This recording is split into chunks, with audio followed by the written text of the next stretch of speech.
Bandar Sri Aman sememangnya terkenal dengan legenda bujang senang. Dan bandar ini juga sering disebut kerana fenomena unik gelombang gadang yang digelar benak. Ika ada sedikit info untuk anda.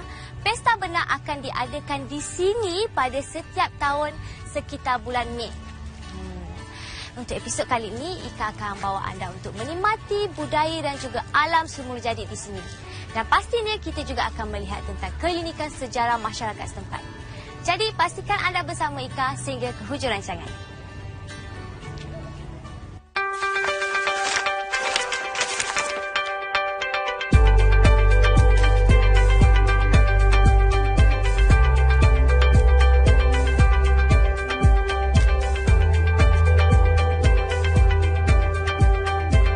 Jarak dari Bandaraya Kuching ke Bandar Sri Aman lebih kurang 200 km. Bagi anda yang ingin menggunakan pengangkutan awam, anda boleh menaiki bas di Kuching Central. Selama 3 jam perjalanan Ika daripada Bandaraya Kuching dan akhirnya Ika dah sampai di Bandar Sri Aman. Yang pastinya kali ini Ika akan berikan anda sesuatu yang baru dan tak mungkin ada di semenanjung Malaysia. Sama saya Ika Fahana dalam rancangan Pada Satu Ketika. Tapi sebelum tu, jom ikut Ika kita berjalan-jalan dulu di sekitar Bandaraya Sri Aman. Kita lihat apa yang ada di sini. Inilah dia Pasar Tani di Bandar Sri Aman. Kalau anda dah tahu, Pasar Tani ni merupakan pasar yang terbesar di sini tau.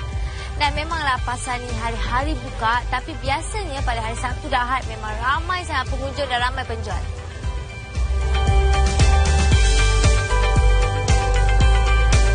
Pasar Tani di sini memang agak berbeza dari tempat-tempat lain, terutamanya jika dibandingkan dengan semenanjung Malaysia.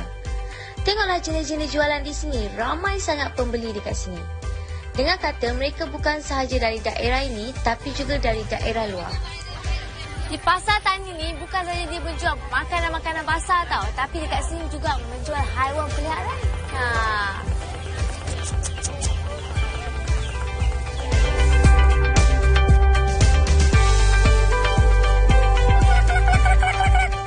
Dari segi makanan pula, tidak banyak beza dengan negeri-negeri lain. Tapi ada beberapa jenis makanan tradisional penduduk setempat yang mungkin tidak ada di tempat lain dan hanya boleh kita lihat di sini sahaja.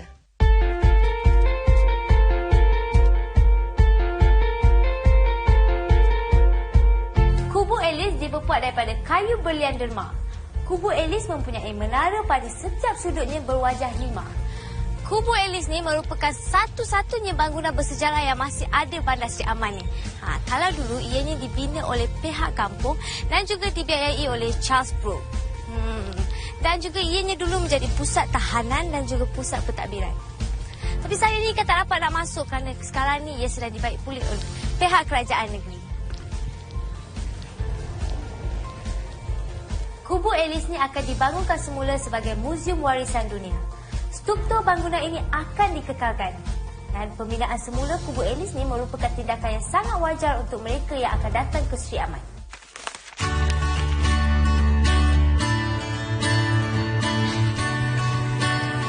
Agak jauh juga perjalanan Ika daripada Bandar Sri Aman. Dan bagi Ika memang mencabar juga nak cari tempat ni. Dan sekarang ni Ika nak ke Kampung Ngemah Ili.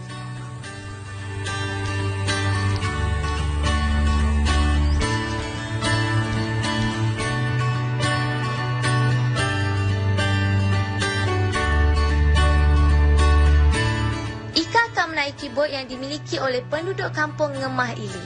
Dari awal lagi, tuan rumah telah mengaturkan siapa akan membawa Ika ke sana.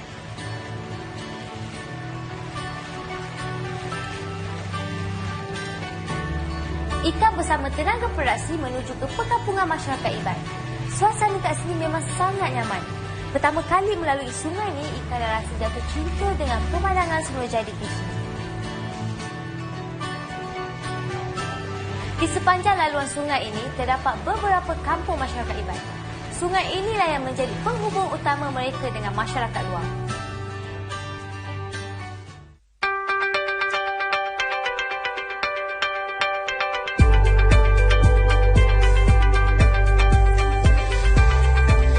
Okey, kita dah pun sampai di Kampung Ngemah Ili ni. Ika sebenarnya memang tak sabar sangat nak naik ke atas. Maklumlah suasana dekat sini memang jauh berbeza dengan suasana Semenanjung di Malaysia.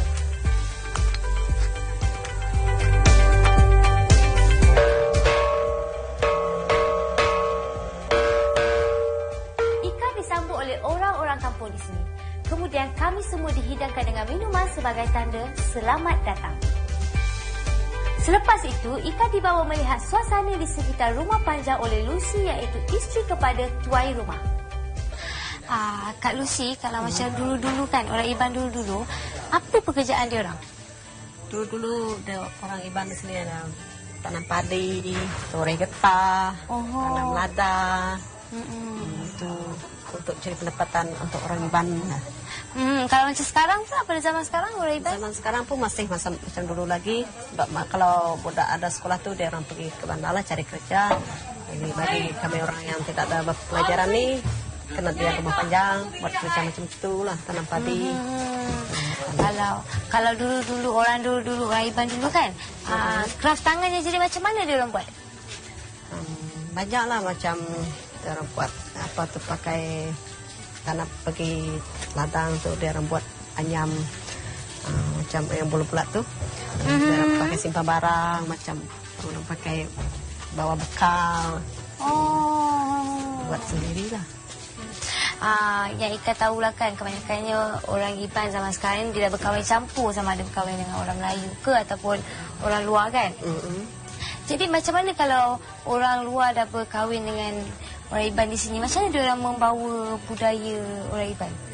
Dia orang pandai ya, dia orang pandai sesuaikan diri sendiri, dia orang ikut agama tradisi dia sendiri, dia pandai bawa diri sendiri, dia campur dengan orang sini. Kalau macam orang Iban dulu-dulu ada yang berkahwin campur juga? Zaman dulu tu jarang saya dengar. Sebab orang nenek-nenek moyang dulu dia orang kekal dengan mau kahwin dengan sama sendiri. Maknanya zaman sekarang baru sekarang kahwin campur. Kahwin campur banyak. Ika melihat produk kraftangan yang dihasilkan penduduk di sini. Pelancong-pelancong yang datang ke sini boleh mendapatkan barangan ini dengan harga yang sangat murah.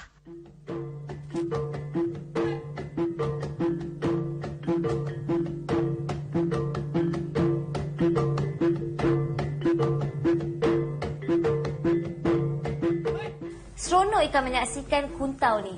Bagi masyarakat Iban, seni mempertahankan diri ini masih baru. Tapi baru tak baru pun lebih kurang dah 80 tahun tau.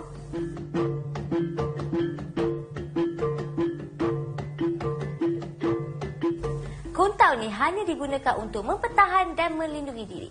Bukannya untuk berperang ataupun mencari musuh.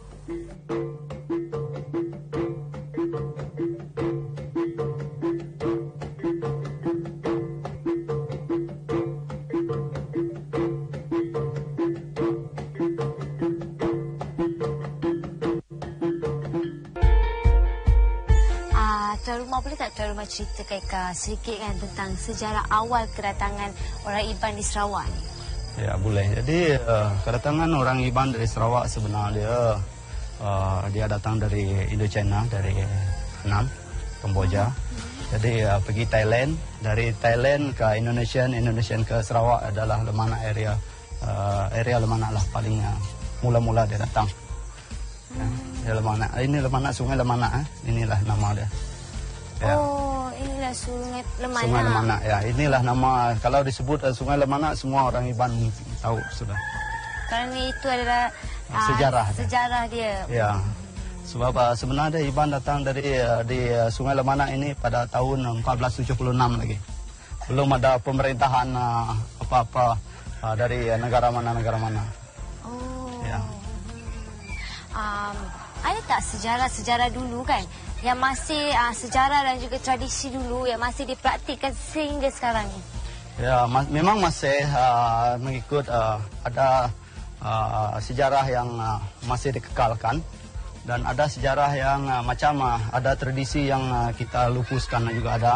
Seperti tapi apa tu? Yang kita adakan adalah macam pergaulan antara rumah panjang ke rumah panjang.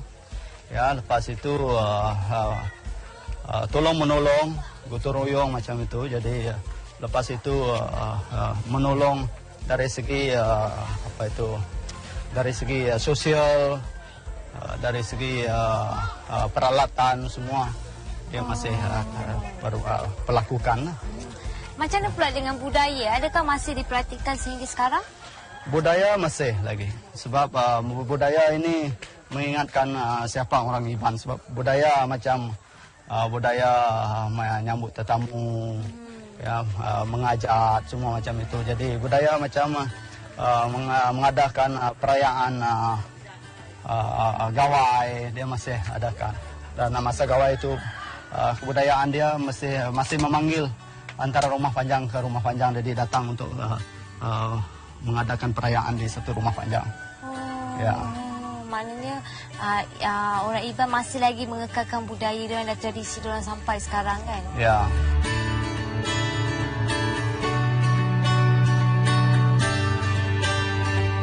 Tuan Rumah, boleh tak Tuan Rumah cerita kaitan tentang sejarah rumah panjang ni? Kenapa diorang bina rumah panjang ni sebenarnya? Jadi sejarah rumah panjang begini. Orang Iban mau membuat rumah panjang macam ini panjang sekali. Dulu panjang lagi dari ini. Sebab dia banyak musuh. Jadi rumah panjang ini pun dia senang untuk dijaga. Dia senang buat kota atau benteng. Jadi supaya musuh susah mau mengerap rumah panjang. Jadi lepas itu juga rumah panjang dulu tidak macam inilah. Dia tinggi lagi. Sampai 30 kaki. 30 kaki? Ya, 30 kaki. Sampai lembing tidak sampai dekat rumah sana. Jadi senang untuk dia melawan musuh kalau musuh datang ke rumah panjang. Ya, lepas itu kalau musuh datang juga dia ada buat orang perempuan itu dia masak air, dia bubuhkan air panas itu dekat musuh-musuh macam itulah. Sebab itu lagi pun senang untuk tolong menolong. Ya, upacara kawin, ada kematian semua sebab banyak saudara mara datang. Jadi senang untuk kita mengadakan resminya upacara macam itulah. Oh, itu sejarah tentang rumah panjang. Itulah sebab dia mau rumah panjang. Boleh kau tahu. Kalau macam ikan saja nak tahulah, kalau macam kat rumah panjang ni kan, ada tak undang-undang dia contohnya macam apa saja undang-undang? Jadi rumah panjang memang undang-undang dia memang straight. Sebab itu kamu tidak ada tengok polis semua, jadi itu rumah yang membuat undang-undang di sini.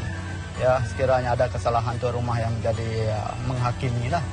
Ya, solve problem, counseling semua itulah. Sebab di rumah panjang ini juga macam undang-undang dulu memang masih diperlakukan lagi. Macam undang-undang Temenggung, ya, kalau kita menilai dari segi semua itu memang lama lah, tapi satu contoh dia adalah mengenai perkahwinan. Ya, dia hanya satu laki dan satu bini saja. Ya, tidak dapat kahwin banyak macam itu. Lepas itu dari segi pergaduhan, ya, sekiranya bergaduh di antara pintu-pintu, memang dia orang sebelah-sebelah itu memang menghukum dia dulu. Lepas itu rumah panjang menghukum dia lagi. Ya, sebab rumah panjang ini kalau kamu bergaduh dekat sawah pun dia memang automatically dia hukum kamu juga. Sebab dia tidak mau pergaduhan, tidak mau macam IQ terjadi antara dia orang, jadi tidak mau quarrel semua itu. Jadi dia mau undang-undang itu mau kita bersatu padu dan respect satu sama lain macam itu. Ya. Okay. Boleh tak kalau Tuan Rumah kongsikan dekat penonton tentang apa pendapat Tuan Rumah pada masyarakat Iban sekarang ni?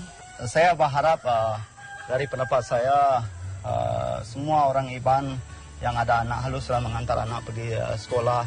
Sebab kalau tidak memang orang Iban terus ketinggalan, sebab dia tidak ada tahu perkembangan dunia luar dan tidak tahu apakah future life dia, masa depan dia. Jadi kalau tidak sekolah, memang orang Iban teruslah macam ini. Susah untuk bagaimana untuk mentarafkan kehidupan mereka.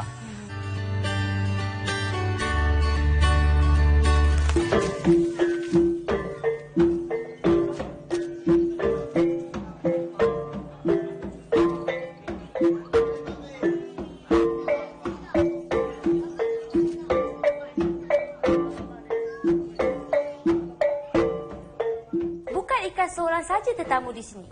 Kebetulan ramai pelancong yang bersama-sama melawat ke Kampung Ngemah Iri ini.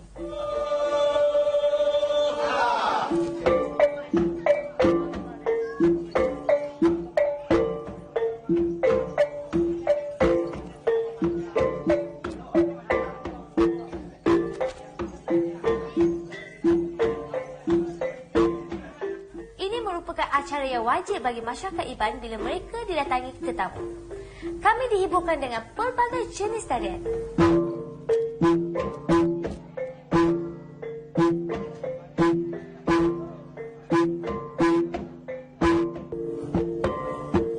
Ini merupakan malam pertama Ika berada di rumah panjang masyarakat Iban ni.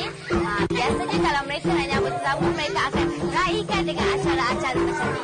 Dan sekarang ni Ika dah bawa pakaian tradisional masyarakat Iban dan Ika nak merasa sendiri menari bersama mereka.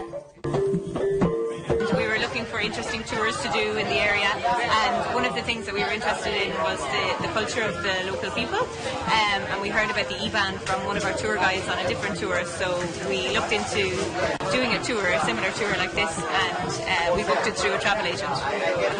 What's really interesting for me is the sense of community that's here.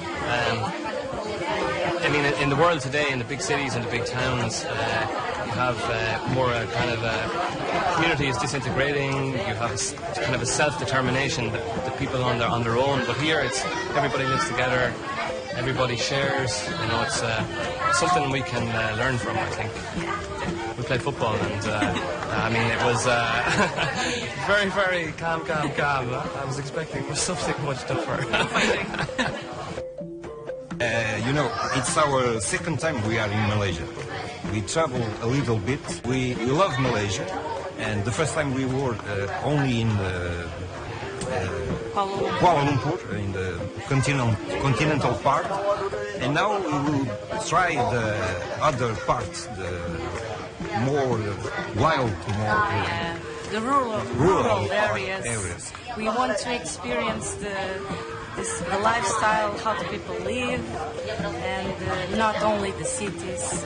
The cities are almost the same everywhere. Nowadays are very similar. This is different, and that's we like to try, and that's it.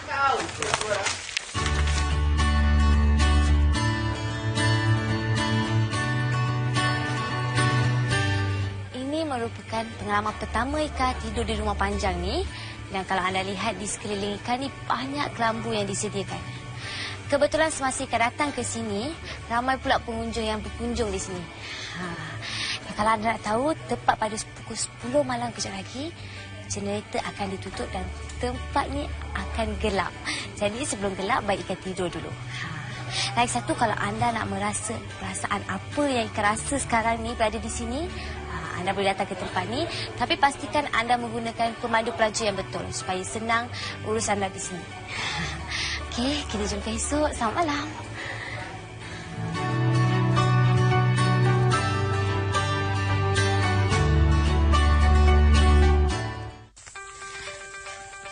Ini merupakan hari kedua Ika berada kat sini, dan sekarang ni Ika ingin masuk ke dalam hutan bersama mereka untuk pergi memburu. Jom. Pakcik, jalan dulu.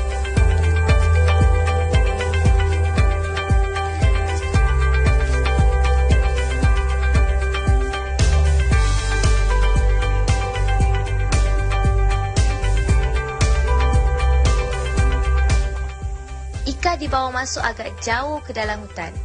Ika diberitahu binatang-binatang biasanya suka diperolehi jika berhampiran kawasan kampung. Ika sebenarnya dah penat tau. Tapi Ika tengok pakcik ni memang kuat je. Dia tak ada apa.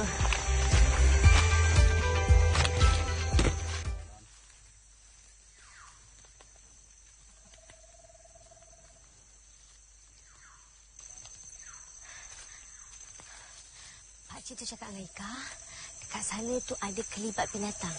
Dan sekarang ni kita nak cuba menyumpit. Mana tahu dapat nasib sumpit binatang.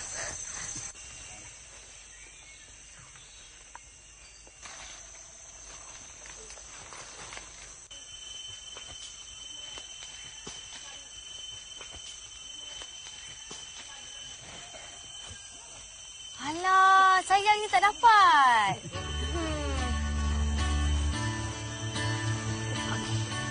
Sekarang ni Pak Cik nak ajar Ika cara menyumpit.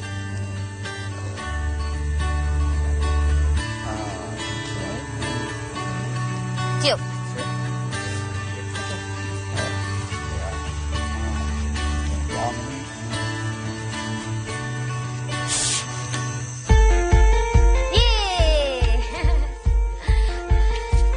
Memburu ni cara masyarakat Iban untuk mendapatkan makanan daripada zaman dulu-dulu sampailah sekarang. Tapi cuma beza dia, zaman dulu diorang hanya menggunakan sumpit sahaja. Tapi pada zaman yang moden, pada zaman sekarang ni, diorang dah menggunakan senapang untuk memburu. Kehidupan masyarakat Iban sememangnya sangat sinonim dengan hutan. Sejarah mengajar mereka supaya menghargai apa yang dilakukan oleh masyarakat dulu. Aktiviti ekonomi di sini hampir sama dengan kampung-kampung lain di kawasan ini. Ada di antara mereka yang menangkap ikan sebagai pencarian sumber rezeki. Dan ada pula yang menanam lada hitam. Tanaman lada hitam juga antara aktiviti yang terbesar bagi penduduk-penduduk di kampung ini.